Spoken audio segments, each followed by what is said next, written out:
Hey guys, welcome to another episode of the High Ticket Coaching and Consultant Strategy and Growth Show. Now, if you're watching the show anywhere else but within our private Facebook community called High Ticket Client Attraction Insider Circle, definitely come check us out. We definitely love to have you. That group was put together specifically for coaches, consultants, and service providers who are serious about getting up to that 6 and that 7-figure level through coaching and consulting. So if that's you, definitely come check us out. Now, today, I want to introduce you to one of the members of our community, Mari-Lyn Harris. Welcome, Mari-Lyn. Thank you. Thank you. Extus, thank you for inviting me to join you today.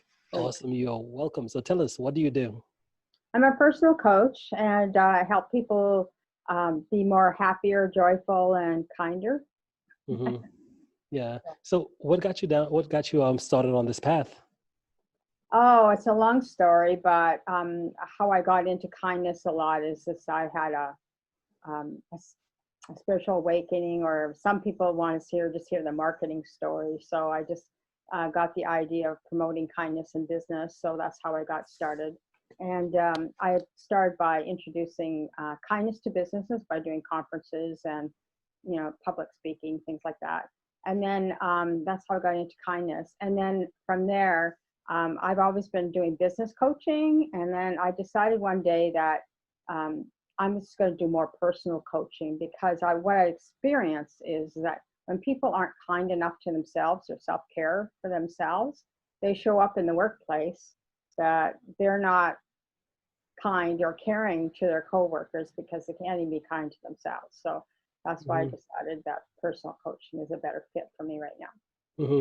So you mentioned something, maybe I heard this wrong or something, but you said something about some people want to know the marketing story, the marketing, did you just... Well, because I had kind of a spiritual awakening, and so there's always two stories. So I could go in depth about my spiritual awakening, or I could talk about just the short marketing. A lot of people just want to hear the story, but why kindness, right? Mm-hmm. So they don't want to hear the story behind it. Well, guess what? Today I want to hear the story. So tell us about this journey. Right. Okay. So it was several years ago. I had a job and I lost my job, and I was burnt out of doing whatever else I was doing. And so I didn't know what to do. And a friend of mine suggested that I just maybe surrender for 30 days. And I went, surrender? What is that?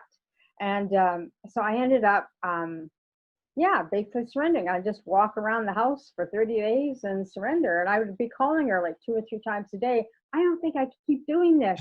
It's hard. And so she says, you're doing good.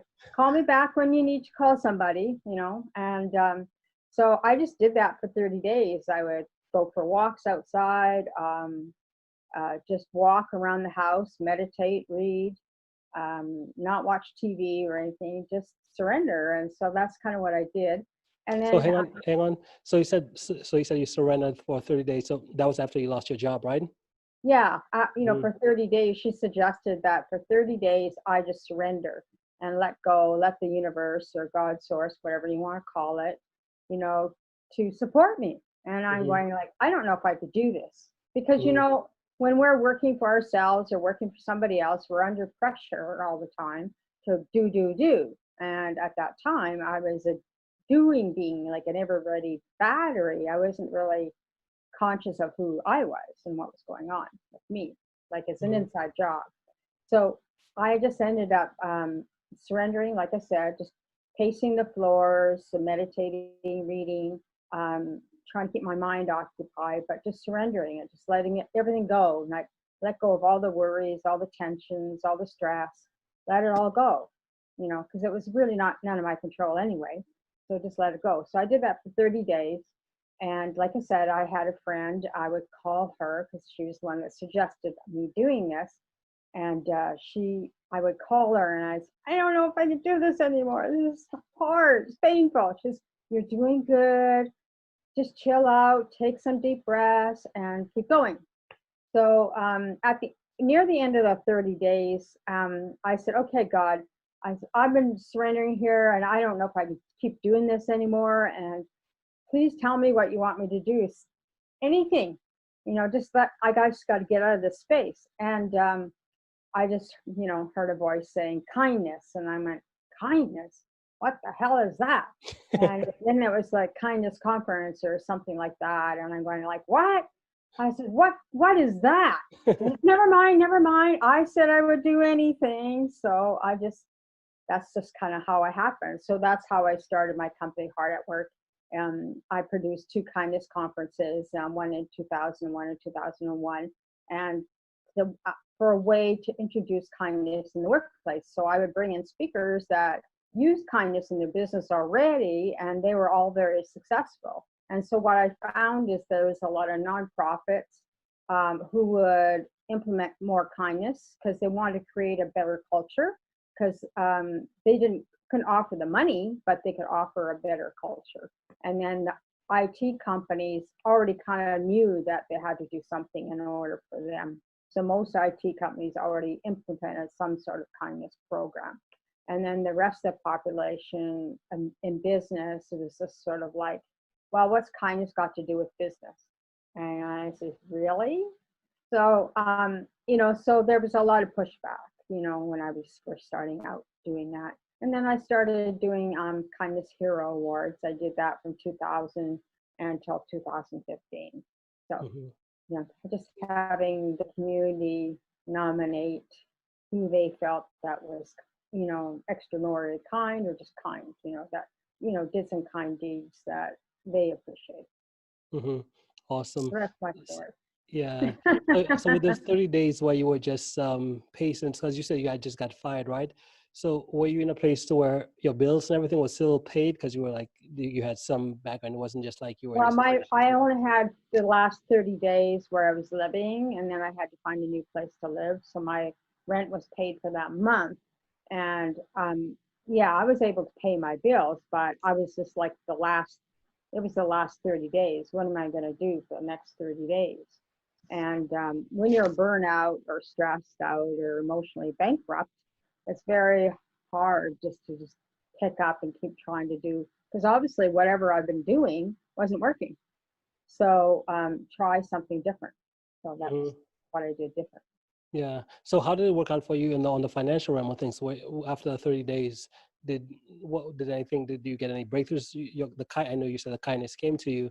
How did your situation, what did you just say, that's it? And how did you now say, I had to learn also to be kind to myself. So what happened is out of that is that I ended up, my mother called me and I moved back at home for a while.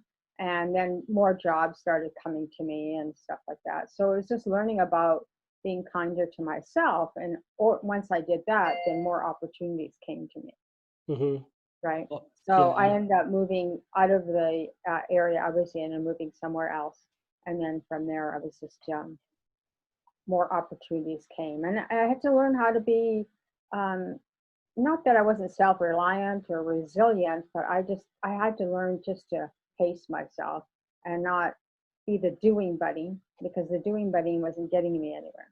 Like, people would call me the ever ready battery. So I'm very resilient, yes, but sometimes we just have to stop. And so being with this virus going on right now, it's been a great opportunity to stop and see what is really important in your life. What is it that isn't working so well for you, and how can we correct it so that you can become happier, joyful, and So how do you define that shift then? Because you said you felt like a doing being versus a being. How do you define that shift? Would you say the most of your life you've just been doing, working?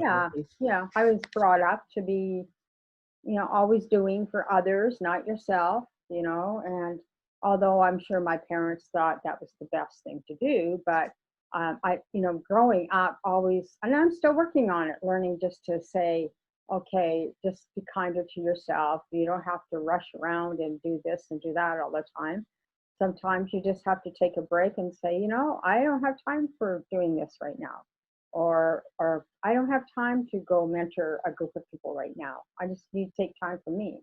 So I think that's the biggest lesson for me. And it's an ongoing journey. It's not like you fix it in 30 days. It's not like you fix it in 10 years. It's an ongoing process. especially when it's been so ingrained in me anyway, and I'm sure other people might have experienced the same thing. Mm-hmm. Now, how does a shift look from a doing being to a being, right? How does that look?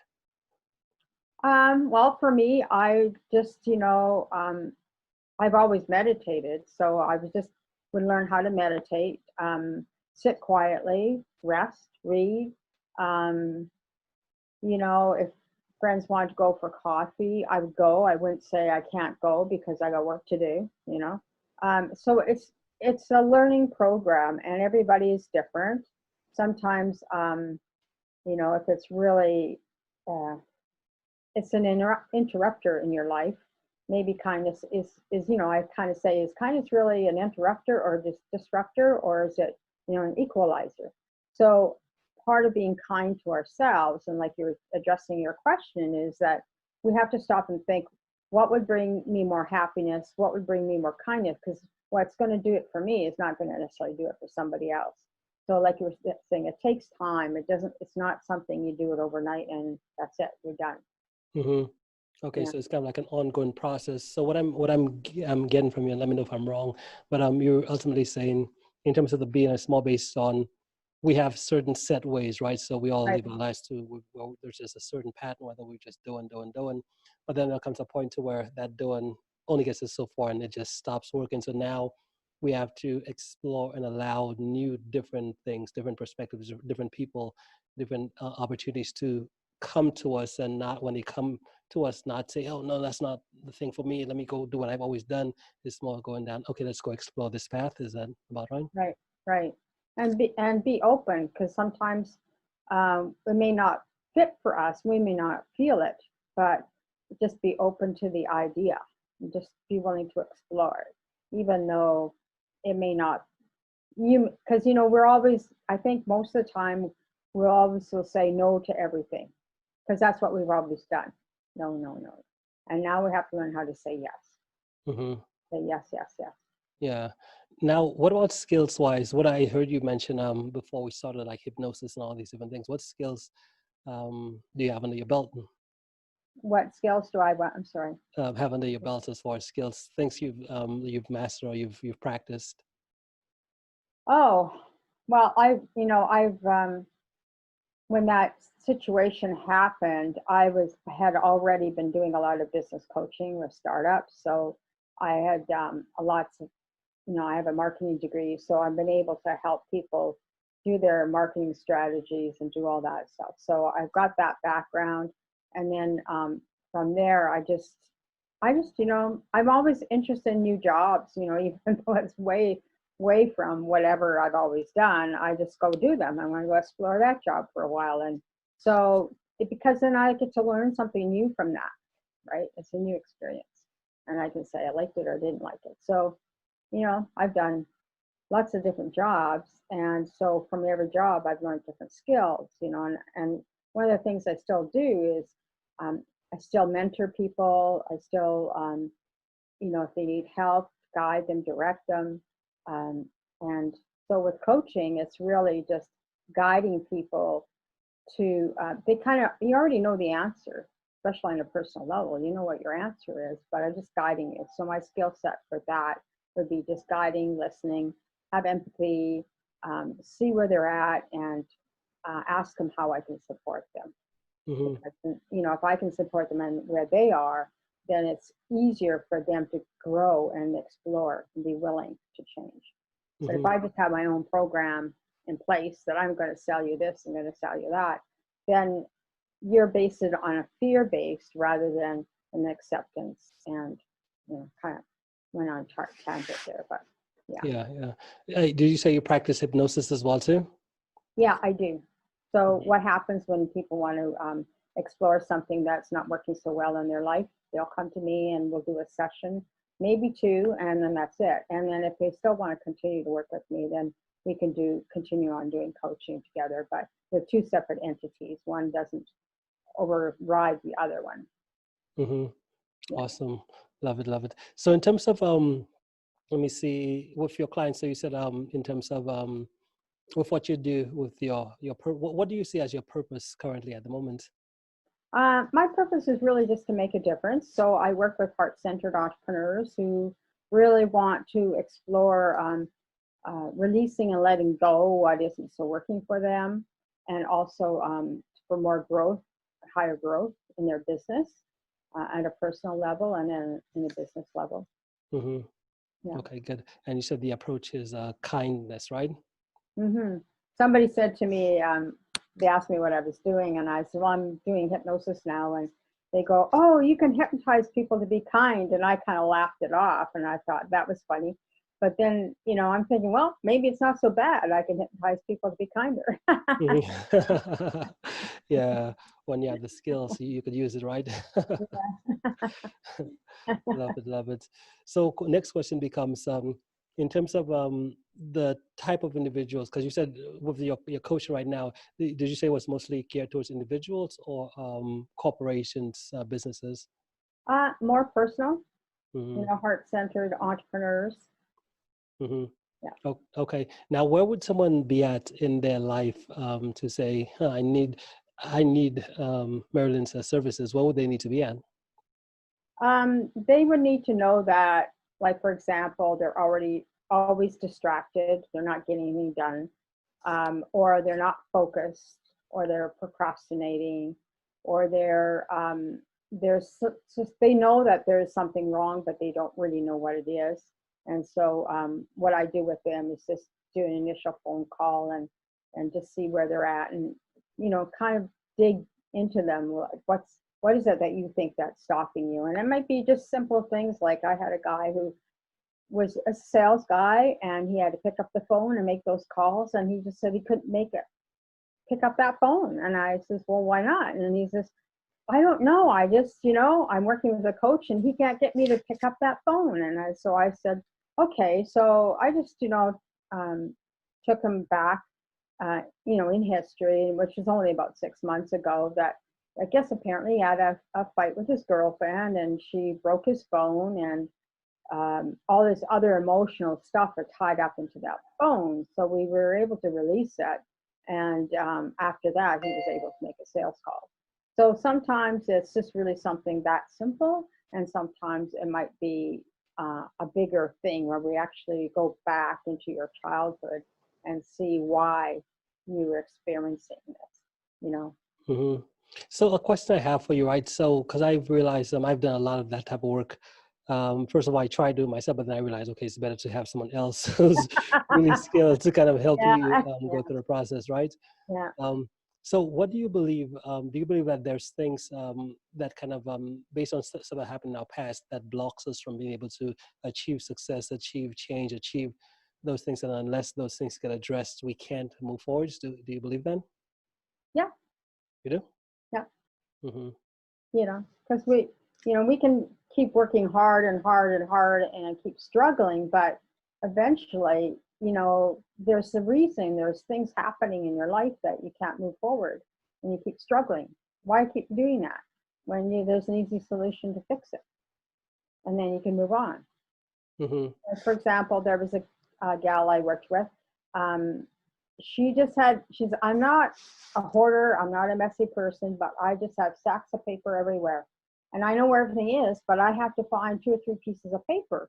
And I just, so we just discovered that as a child, she had to learn how to play games to find things. They'd always play hide and seek or do something like that. And I said, well, maybe that's what you need to do, is when you clean up these papers, is just have something in mind you're looking for, and go through it and kind of make it like a treasure hunt. And so once we were able to do that, and just to kind of release whatever was that blockage for her, then she said, MariLyn, you wouldn't believe, I found this, I found that, and I was able to get this done and that done. So, and when she's ready to do some other stuff, she'll call back, So Mm-hmm. it's really, really that simple. Yeah, that's so fascinating. I love this type of topic as well too, because I know on my own journey I've struggled so much trying to figure out how do you create success. Like, because I, like, just like you say, I was a doing type of person, which is, I thought the solution was always to just go work harder, but Right. it never occurred to me that like if you've been trying something for a certain length of time and it hasn't worked, it hasn't really been giving you the results, the worst thing you could do is to keep going at it, right? Yeah. Like you got to figure out a different approach. And my thinking of a different approach was typically to say, well, I'll just do something slightly different. I'll try something slightly different. But it never occurred to me like, well, let's go see what's going on in here and let's Yeah. see where that thing is that's causing those external results, and let's fix that. And then once you fix that, all of a sudden things just align, right? And the results, everything just starts showing up for you, right? Mhm. Mhm. Mhm. Yeah, I was talking to a group of people yesterday, and I said, the way your mind works, it's like a hard drive computer. It saves all their memories and all the stuff, the good stuff, the bad stuff, and what if something's not working, you just have to kind of go into your mind and delete that file that isn't work. That's the stopping block. And one guy says, yeah, well, I'm not deleting it. I'm putting it in another file called ridiculous. So, so they understand that, I think most people understand it. Yeah, so I think it's a great tool. I love it. And like you, I've tried hypnotizing myself. Doesn't work so well. Got to go find somebody that can help me and guide me through the process. Yeah. I think Yeah. because most of my audience, they're coaches, consultants, and service providers. So a lot of them, they were trying to create success for themselves in their lives, in their business, and those different types of things. And some of them have been exposed to this stuff, and some haven't. But I Mm-hmm. realize it's always good, because I believe that you just need to have some really good people in your life, in your business. Just like I know that when I really start having success, and well, I mean like the real success, not the first Yeah. 10,000 per month, 20,000, but it's more based on monetary, which is maybe say 100,000 per month. I knew that looking back now on how I got to where I am today, it would have been impossible. It was like a 0% chance that I would have ever gotten where I'm at today. The only way is by just having someone like with your skills, someone who Mm-hmm. could do the types of stuff you kind of specialize in, and having them help you work through your stuff, right? Mm-hmm.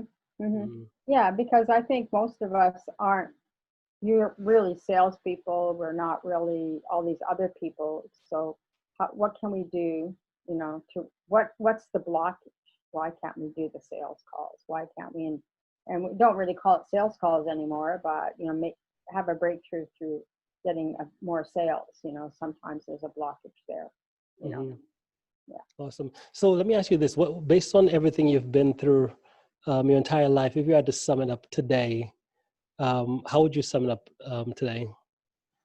Uh, I don't know if there's a summarization. I just um, I just really believe that, all of my experiences throughout my life have brought me here and brought me here so I can help more people. And sometimes, it's just when we're trying to reinvent ourselves or pivot or something, if we just go back to what we're really good at and just massage it. So for me, it's just, you know, be here, be kind, and just help people. Just really help them. I'm just like to still like to help people. Hmm. Called Awesome. mad, make a difference. Yeah, love it, love it. Be mad, make a difference. Yeah, and and kindness, I guess it's a really important thing as well, too, right? Would you say that most people they're unkind to themselves?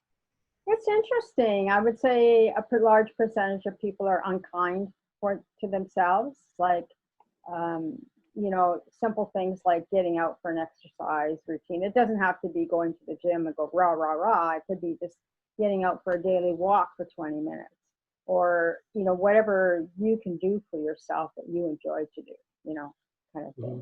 So, yeah, being unkind to yourself, um, that just shows how unkind you are to other people too. Hmm. Awesome, love it, Mari-Lyn. Well, hey, we're running short on time here, but Okay. if someone wanted to reach out, what's the best way for them to connect? They can find me at heartatworkonline.org. They can find me on Facebook under Heart at Work. So it's HEARTATWORK. And, or just through my name, Mari-Lyn, you'll find me. I'm around. Hmm. Or they can call me. My number is 510-320-8332. Awesome, love it, love it. Well, hey, thank you so much for making the time to be here today. Really appreciate it. Do you Yeah. have any final thoughts before we end? Okay. No, that's great. Thank you very much, Justice, for having me on your call. And if anybody wants a hypnosis call with me, I'm offering a special. So just give me a ring and let's chat. Awesome. Love it. Love it. Well, hey, you enjoy and we'll be in touch. Okay, great. Thank you very much. You're Take welcome. care. Awesome.